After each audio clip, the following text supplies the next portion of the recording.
जब हनुमान जी लंका में सीता मैया की खोज करने गए तो रास्ते में बहुत सारी बाधाएं आईं समुद्र में, परंतु उनको पार करते हुए अपनी बुद्धि से और वो जब लंका के द्वार पर पहुँचे तो वहाँ लंकिनी नाम की राक्षसनी पहरा दे रही थी। और शंकर में हनुमान जी ने सोचा कि मैं छोटा सा रूप रखूँ, ऐसे युद्ध करूँगा तो जाने कितने योद्धा होंगे, तो टाइम ख़राब होगा, जल्दी पहुँचना है। तो उन्होंने छोटा सा रूप रखा और लंकिनी ने पहचान लिया और वो बोली, ये चोर। हनुमान जी ने सोचा मैं चोर की नगरी में आई हूँ, मेरे को चोर कह रहा है।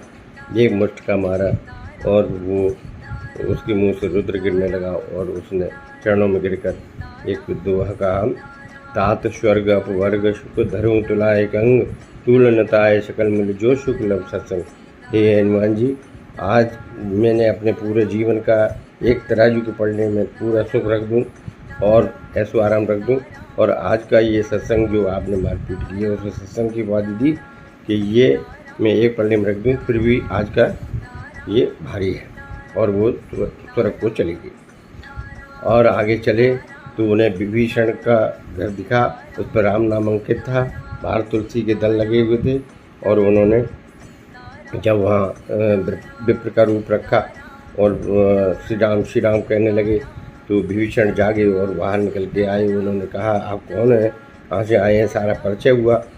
और उस समय हनुमान जी ने तुरंत उनके सर पर हाथ रखा और उन्हें अंतर्दृष्टि से श्री राम का दर्शन करा दिए और कहा, मैं इनका सेवक हूँ। तो उन्होंने कहा विभीषण ने, अब मोए भाव भरोसा हनुमंता, विने हरि कृपा मिले नहीं जनता। जब पूर्ण संत की कृपा होती है तभी, भगवान की जब कृपा होती है तभी पूर्ण संत प्राप्त होते हैं। और इस तरीके से मुझे पूरा ज्ञान मिल गया और उनने फिर सीता जी का पता बताया और वो अशोक वाटिका में पहुँचे। वहाँ सीता जी से मुलाकात हुई उनकी और वहाँ से वो चूड़ामणि लेके फिर राम के यहाँ आए और राम को बताया ये सब। तो उस व्यक्ति के लिए हमें गुरु की आवश्यकता होती है और गुरु जब पूर्ण हुआ तभी हमें वो भक्ति प्राप्त होगी, अन्यथा नहीं।